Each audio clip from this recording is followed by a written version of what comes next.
O século XXI é marcado principalmente pelo uso exagerado da tecnologia, sobretudo da internet e das redes sociais. Com isso, as fake news são mais disseminadas e difundidas entre a sociedade, principalmente entre os jovens.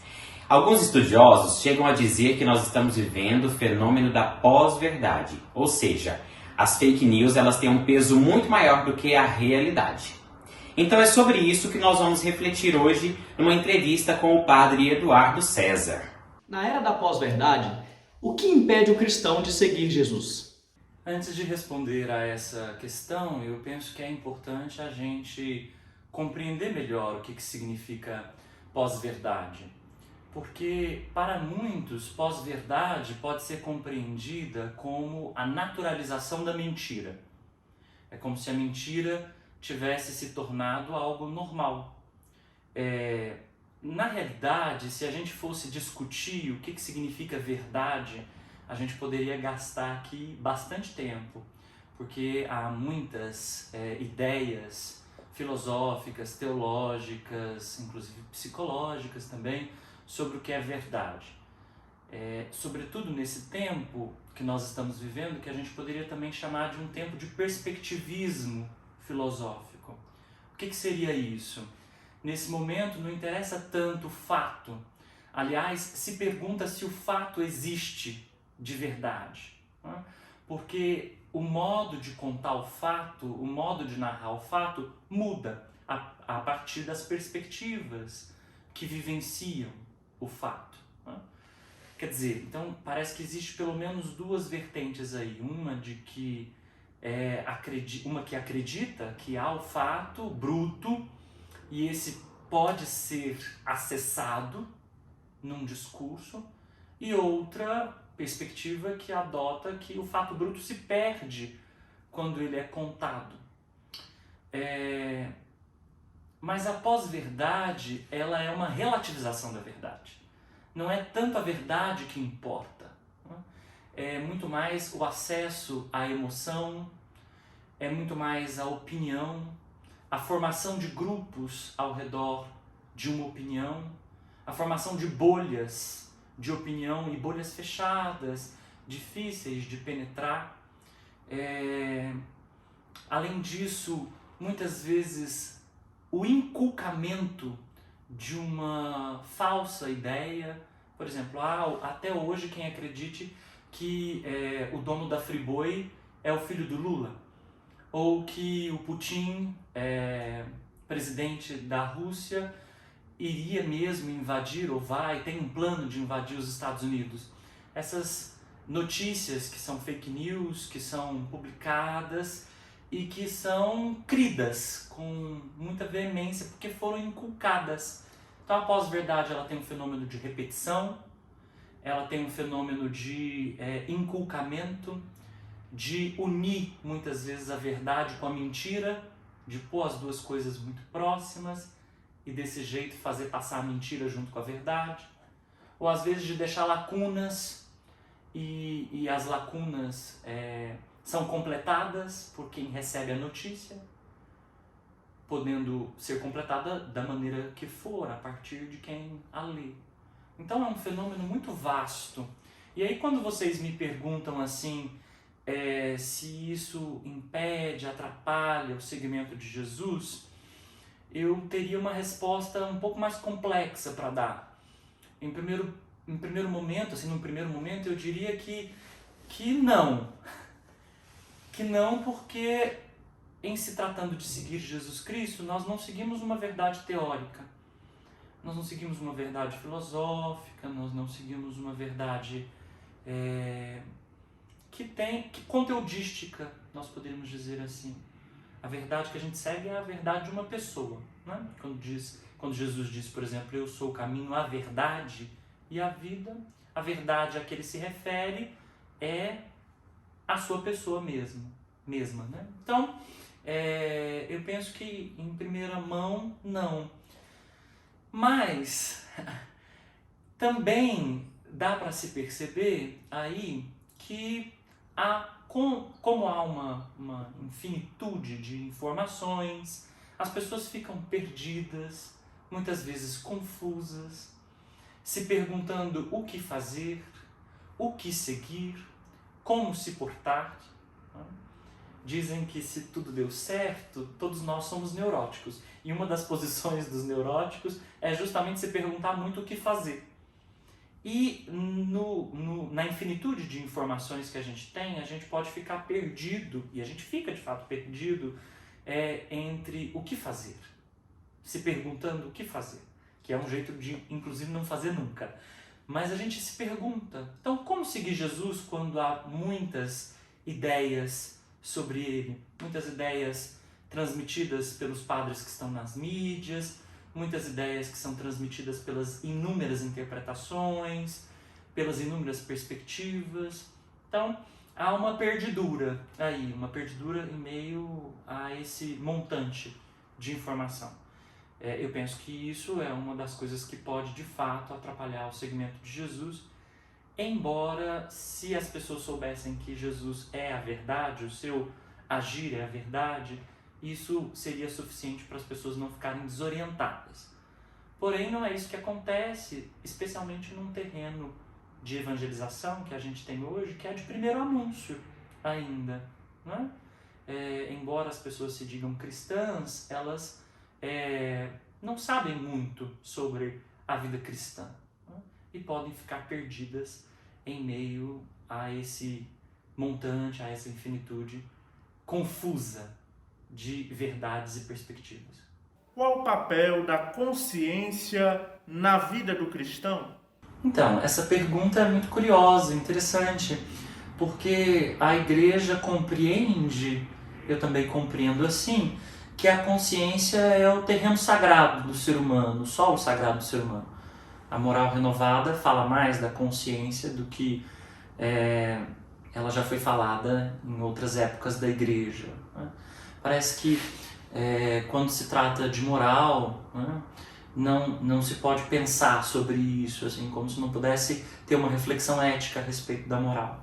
Então, a consciência é, de fato, um solo sagrado, um lugar onde a pessoa pode decidir e se decidir decidindo diante de Deus mesmo, né? Então, é também um terreno íntimo, intimíssimo entre Deus e o humano. Eu penso também que a consciência é aquilo que não pode ser formado, né? Embora a gente diga muito, né, formar as consciências, eu tenho a impressão de que a consciência ela pode ser informada, ela pode também ser instruída,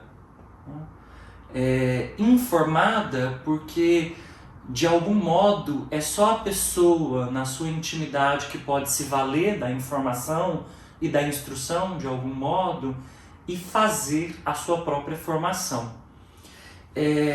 Inclusive quem hoje trabalha com orientação espiritual sabe cada vez mais disso, sabe que, e também com a formação de novos padres, que a formação ela não é um encaixotamento, ela não é um recorte, não deve ser.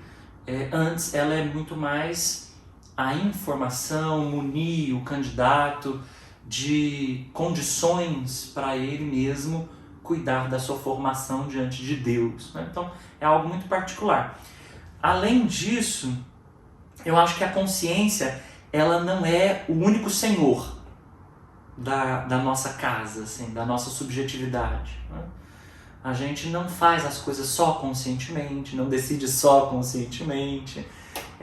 Nós estamos permeados de um mistério para nós mesmos do que somos, né?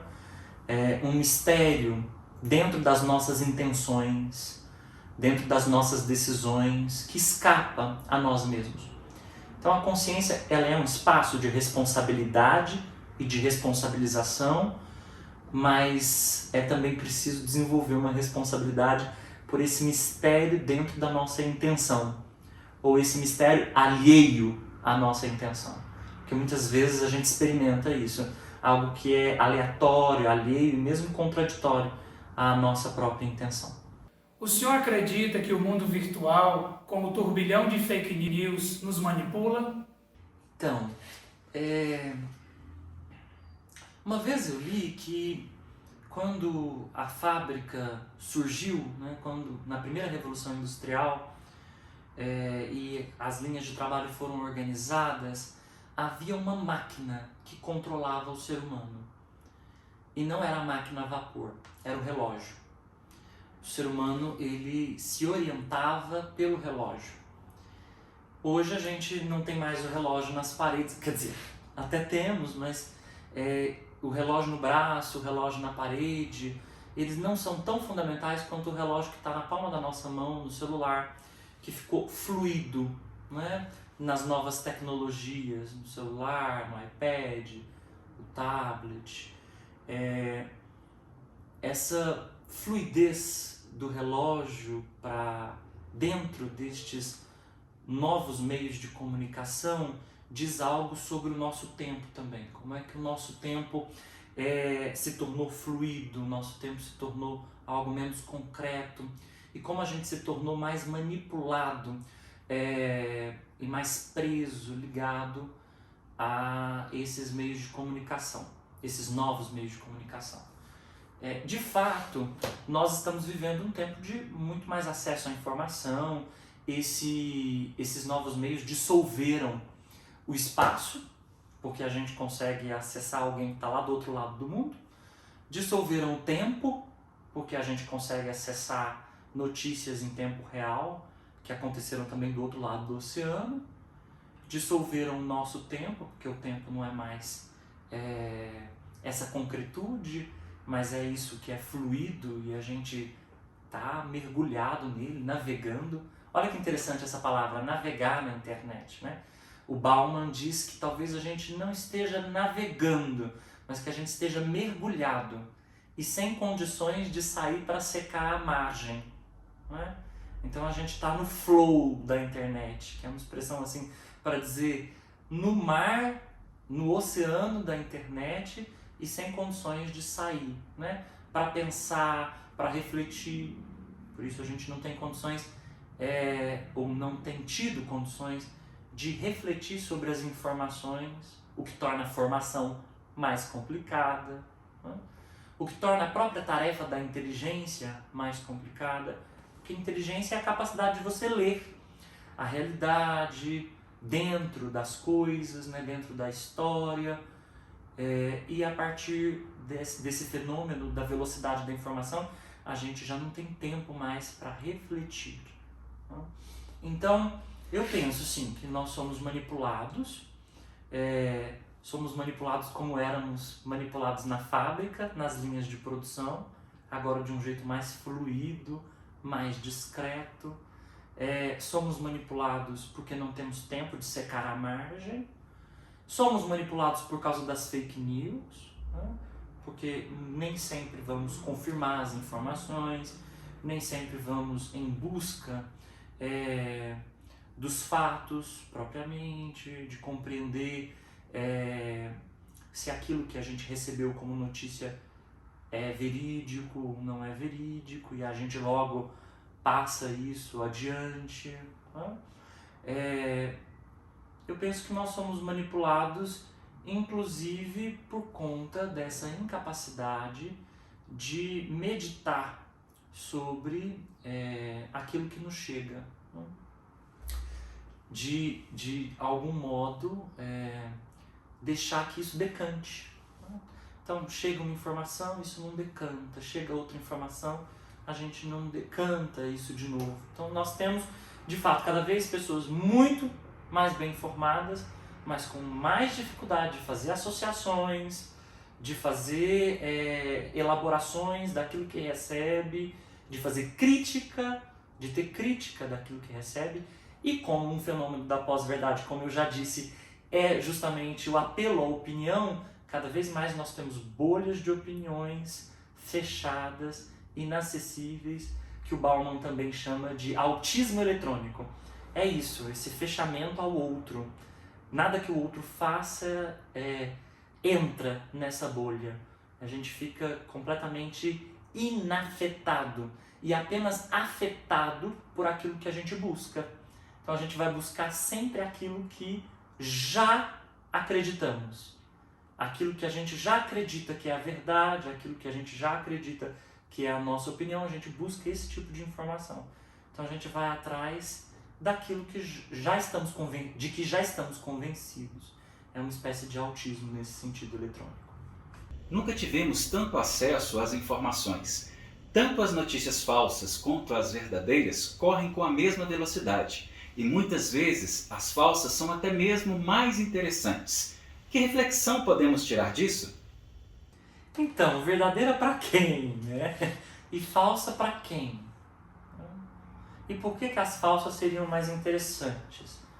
Eu acho que nessa pergunta a gente poderia desdobrar essas outras que eu acabei de colocar, né? Porque de fato existe, né, na notícia, na informação, algo que diz respeito a um fato bruto, é verdade, e muitas vezes isso é distorcido, né, contorcido para fazer dizer algo que não é bem a realidade, né? Mas, ao mesmo tempo, a gente poderia se perguntar assim, verdadeiro e falso para quem? Porque muitas vezes, né, apesar do fato, apesar da realidade, né, ser gritantemente evidente, as pessoas ainda preferem, né, aquilo que elas acreditam e tomam como verdade aquilo que elas acreditam e querem acreditar por causa de N motivos, de satisfação emocional, de alívio de consciência, de não ter que se comprometer com aquilo que chega até elas, de não se deixarem afetar, de defesa, de negar.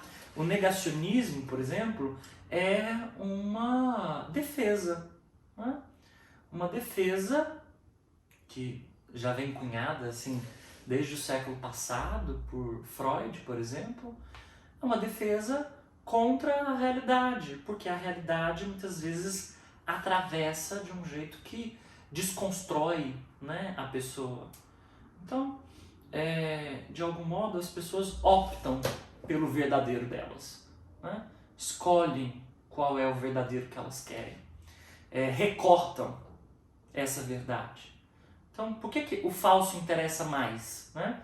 Eu acho que nesse exemplo que eu dei do negacionismo, o falso muitas vezes interessa mais, aqui eu estou dizendo do falso em relação àquilo que pode ser compreendido como um fato, como uma realidade bruta, né? O falso interessa mais porque as pessoas não dão conta da verdade, não conseguem elaborá-la, não conseguem assimilá-la e não querem assimilá-la, né? Porque isso pode demandar delas reconhecer uma série de outras coisas, né?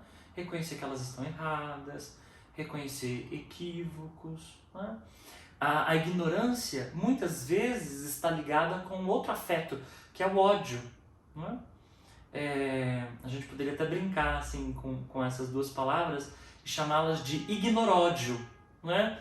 Que é um dos fenômenos desse tempo de pós-verdade, especialmente nos meios eletrônicos, na internet. A gente percebe um ignoródio tamanho, é ódio misturado com ignorância e com negação veemente, clara, evidente, explícita da verdade. Porque a verdade não pode ser nem mastigada, nem digerida, custa muito, né? Então, por isso, vale pintar com cores de verdade aquilo que não é verdade, né? Vale pintar com cores de verdade aquilo que é falso, né? Até que verdadeiro se pareça, né? Então, eu diria que sim, que o falso muitas vezes é pintado como verdadeiro e muitas vezes mais palatável, menos exigente do que a verdade, né? Desde muito a gente precisou criar várias ficções para não lidar com a verdade das coisas, né? E hoje elas continuam sendo criadas, tais ficções, de algum modo muito distinto, assim, para negar para se defender do real. Eu não sei vocês, os colegas, mas as respostas que o Padre Eduardo nos deu em relação às perguntas que nós fizemos me suscitaram muitas outras perguntas, mas o nosso tempo aqui é curto, não tem como a gente, também além da distância, não tem como a gente discutir mais sobre esse assunto, né? Teremos outras oportunidades. Em nome do grupo, então, do Aldo, do Bruno, do Eduardo e do Júnior, eu quero agradecer a disponibilidade do Padre Eduardo, que é aqui da minha diocese, que eu tenho um contato próximo com ele, e agradecer pela ajuda, pela colaboração, porque esse é o nosso trabalho de conclusão da disciplina de tópicos em teologia, ministrada pelo Padre Otávio Juliano, professor da área de moral da Pontifícia Universidade Católica de Minas Gerais. Muito obrigado.